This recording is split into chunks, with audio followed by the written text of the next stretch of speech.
You're at this massive crystal chandelier dinner table in a Manhattan penthouse. 20 pairs of eyes on you. When your boyfriend's billionaire dad leans forward and sneers, "Street garbage doesn't sit at my table."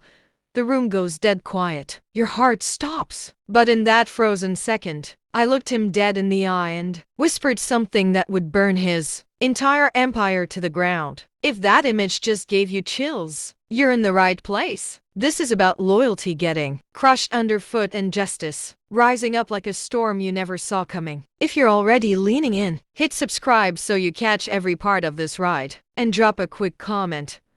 Where are you watching from? Malton, New York, Chicago? Hearing from you guys keeps me going. Hey, I'm Sarah, 28 years old, a Chicago girl who clawed her way out of nothing and landed in the chaos of New York. Let me tell you this story like we're sitting on my old fire escape back home. Just me and you. No filter. Growing up on the South Side wasn't glamorous. Mom cleaned offices at night and waitress days to keep our one-bedroom apartment from getting foreclosed. Dad left when I was 6, said he was finding himself.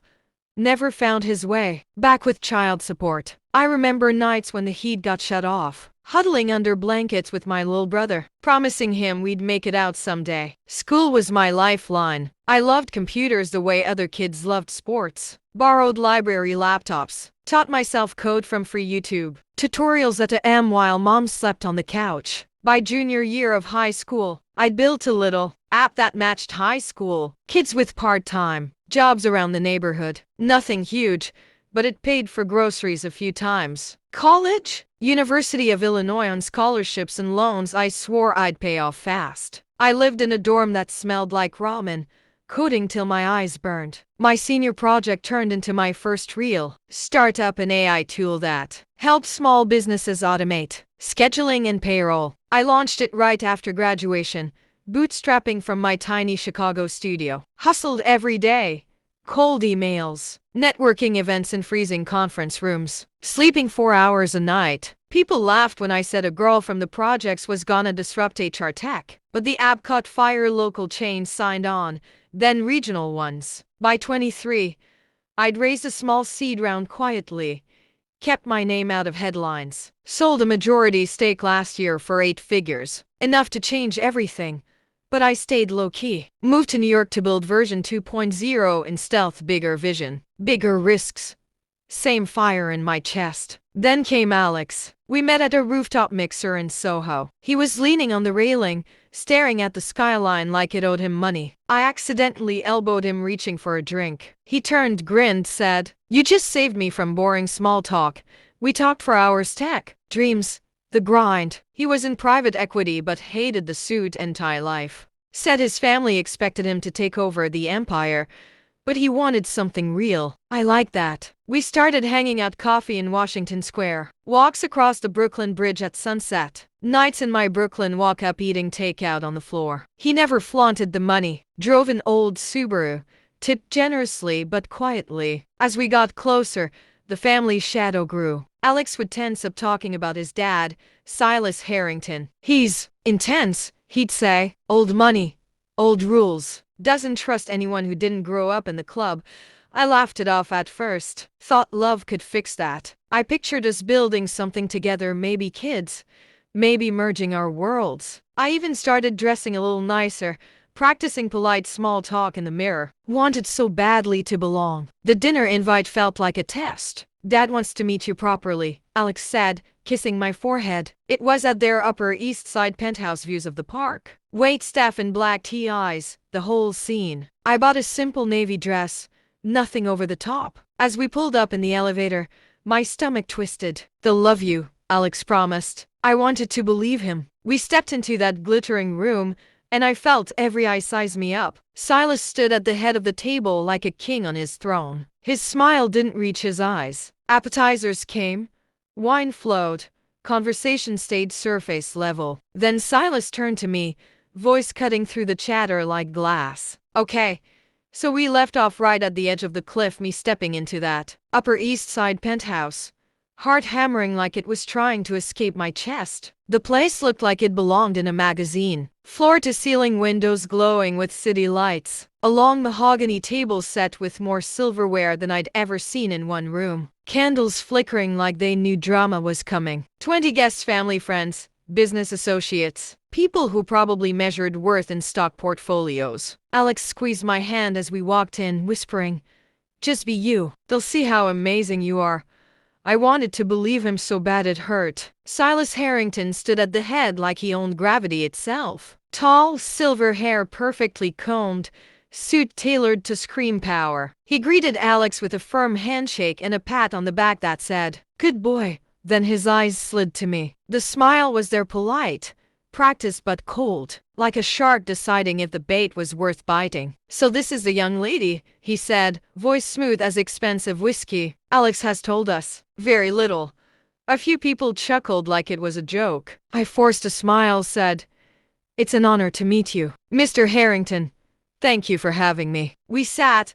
Appetizers arrived, tiny crab cakes, caviar blinis, things I'd only seen on TV. Conversation floated around mergers, market dips, summer houses in the Hamptons. I stayed quiet at first, nodding, smiling, trying to blend. Alex kept glancing over, giving me encouraging looks. Under the table, he rested his hand on my knee for a second, warm, steady. It gave me courage. I started chiming in when someone asked about tech trends. I talked about AI streamlining operations for small businesses, how it levels the playing field. A couple of heads nodded. One woman even said, "That's refreshing, someone who actually builds instead of just invests." For a minute, I thought maybe it would be okay. Maybe Silas would see past the South Side address stamped on my soul. Then the main course came, filet mignon, perfect medium rare, and Silas decided it was time for the real entertainment. He set his fork down, looked straight at me across the candles, and said, loud enough for the whole table to hear, "So, Sarah, tell us, how exactly does one go from, what was it, Chicago public housing, to sitting at my table?" The room went still. Forks paused midair. I felt heat rush to my face. Alex's hand tensed on my leg. I swallowed, kept my voice even. "I worked hard, sir. Scholarships, coding at night, built an app that helped people find work. Sold it last year. Now I'm working on something bigger." Silas laughed, not a warm laugh, the kind that cuts. "An app? How quaint. And you think that qualifies you to sit here with people who've built real empires?" He leaned forward. "Let me be frank, dear. Street garbage doesn't belong at a table like this. You're a temporary distraction for my son. Nothing more." The words hit like ice water dumped over my head. My ears rang. 20 pairs of eyes locked on me, some pitying, some amused, a few looking away like they were embarrassed for me. Alex just sat there, frozen.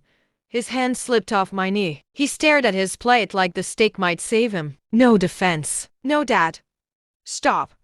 Nothing." My blood turned cold, then hot, then something darker. I felt small, exposed, like every insecurity I'd ever buried was suddenly naked on that table. But underneath the hurt, something else sparked, sharp, clear, furious. I rose slowly. The chair scraped loud in the silence. Everyone watched. I looked Silas dead in the eye and whispered, just loud enough for the table to catch it, "Enjoy the meal. Silas, I just terminated your company's only lifeline. I own your empire now." His face didn't change at first, still that smug mask. A couple people laughed nervously, thinking it was a joke. But I saw the flicker in his eyes, the tiniest crack. I turned, walked out, heels clicking on marble like gunshots. Alex called my name once, soft, but he didn't follow. The elevator doors closed, and I let the tears come, hot, angry, mixed with something like relief. Because in that moment, I knew exactly what I was going to do. See,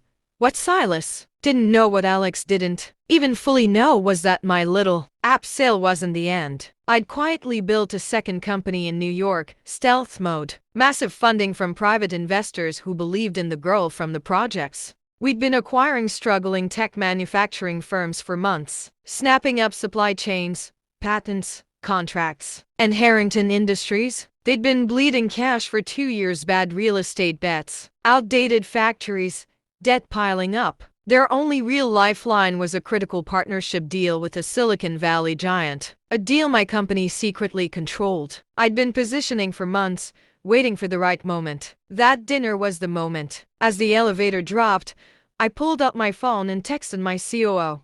Green light. Buy it all, tonight. The revenge wasn't just personal anymore. It was inevitable. But the real pain? The part that still stings when I think about it, was Alex's silence. The boy I loved chose his father's approval over me. That betrayal cut deeper than any insult. I stepped out into the cool New York night, wind whipping my hair, and felt something shift inside me. No more shrinking, no more proving. Time to take what was mine. So there I was, stepping out of that elevator into the crisp Manhattan night. Mascara probably streaked down my face, heels clicking like I was running from something. But I wasn't running. I was walking toward the fight I'd been training for my whole life without even knowing it. The city lights blurred through tears, but my mind was razor sharp. Silas's words echoed street garbage, and Alex's silence screamed louder than anything. That silence? It wasn't just cowardice. It was betrayal. The kind that rips the ground out from under you when you thought the person you loved had your back. I got into a cab,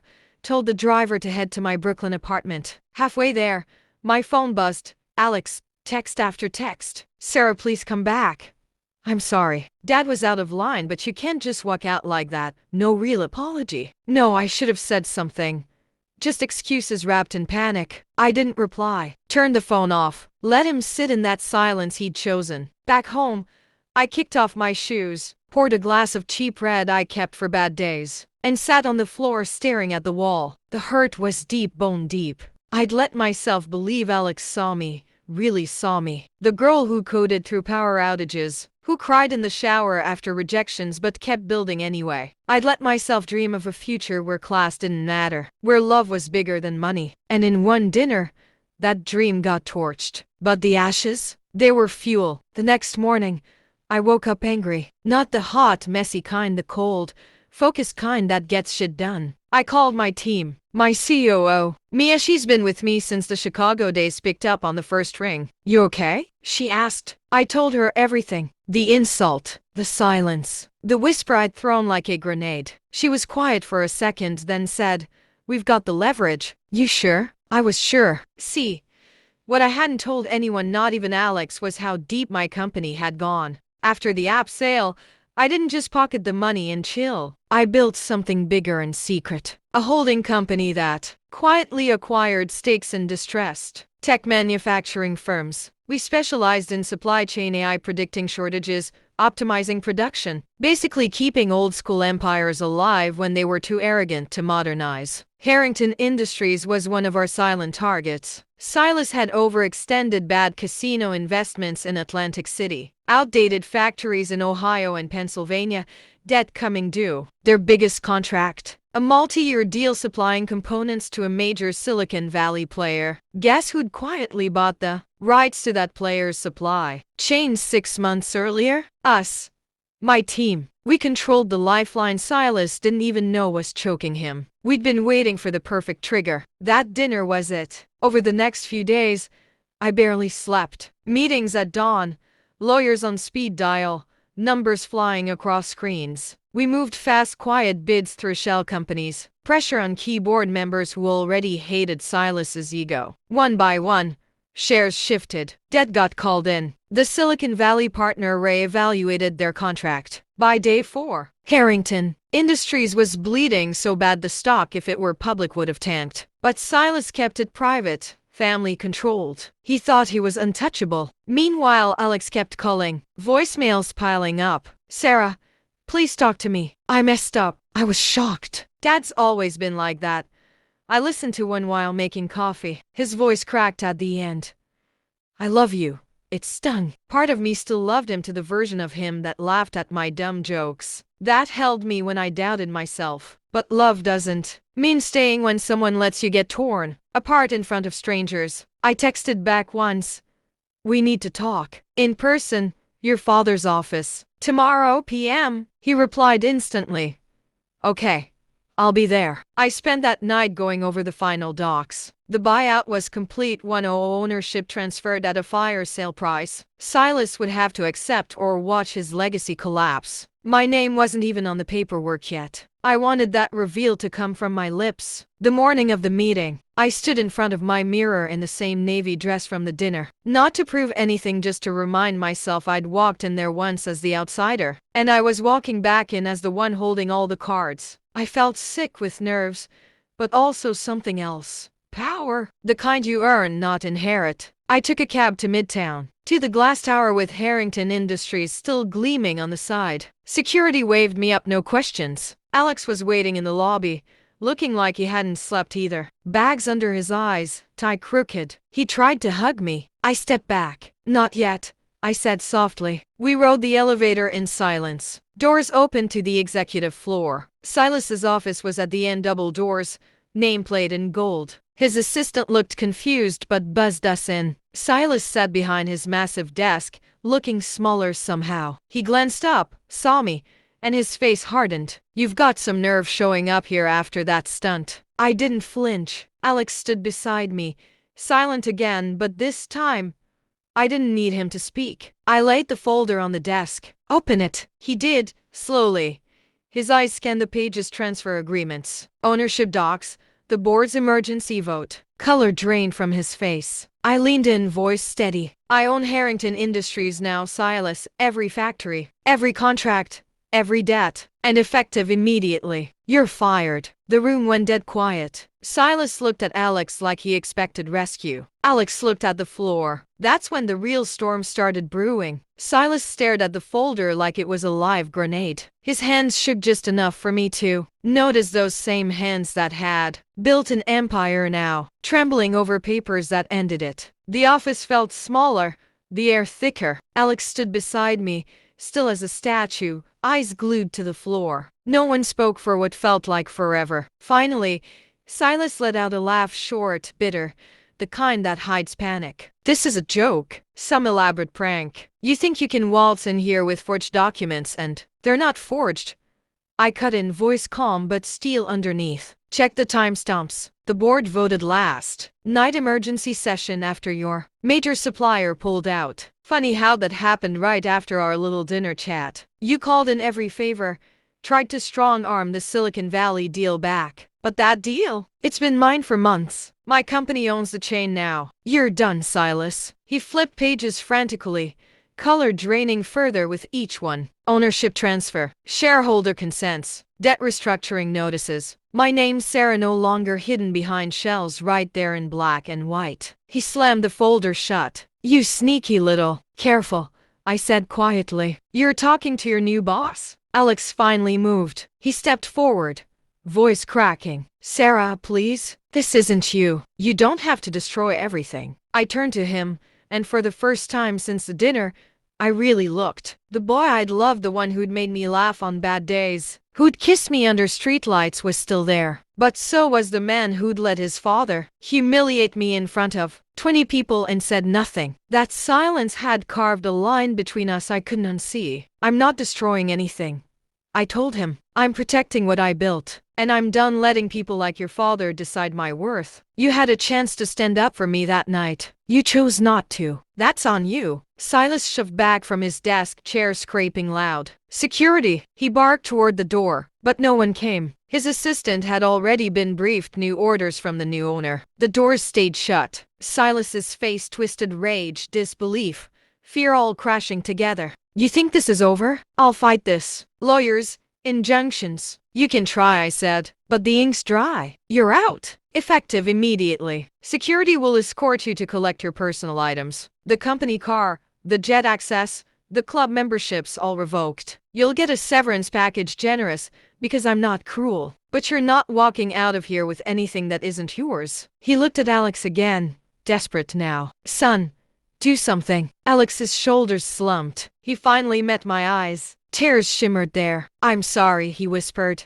I was scared. Dad's always. He's always been the one in control. I didn't know how to stand up to him. I thought if I just waited, it'd blow over. I was wrong. I hurt you. I hate myself for it. The apology hung there, raw, real. Part of me wanted to reach for him, to say maybe we could fix it. But the bigger part, the part that had survived Chicago winters and late night doubts and building something from nothing, knew better. Love isn't enough if it comes with conditions. If it lets you get torn down and stays quiet. I believe you're sorry, I said softly. But sorry doesn't erase what happened. I needed you that night, Alex, and you weren't there. He nodded, slow, like the words were sinking in deep. I know. I turned back to Silas. You have 30 minutes. After that, the locks change. Don't make this uglier than it has to be. Silas didn't yell anymore. He just deflated, the king without a throne. He gathered a few photos, his watch, a pen that probably cost more than my old apartment rent. Security now reporting to my team walked him out. No fanfare, no scene, just a quiet exit from the life he'd ruled. Alex lingered. What happens now? He asked. I looked around the office, the view I'd once dreamed of sharing with him. I run the company. Make it better. Fairer.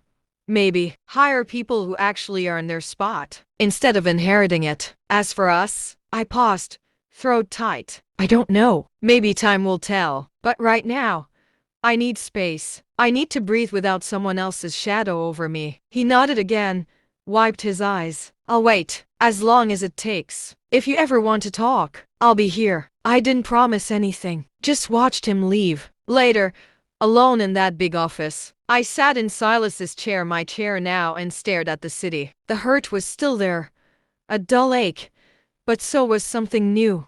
Peace. Not the flashy kind, the quiet kind that comes when you stop begging for a seat at someone else's table and build your own. I thought about Mom back in Chicago, the way she'd hug me tight after every small win. I thought about the girl who coded in the dark, dreaming bigger than her circumstances. I'd reclaimed more than a company that night. I'd reclaimed me. And if there's one thing I want you to take from this wild, messy story, it's this. You don't have to stay small to make room for someone else's ego. When loyalty gets betrayed, when family bonds twist into chains, you have every right to stand up, take back your power, and walk away taller. Sometimes justice looks like firing the man who called you trash. Sometimes it looks like finally believing you were never trash to begin with. Thanks for sticking with me through all 4 parts. If this hit you in the chest the way it still hits me, drop a comment, tell me what part broke you, or lifted you, or made you angry. And if you haven't already, subscribe so we can keep sharing these real,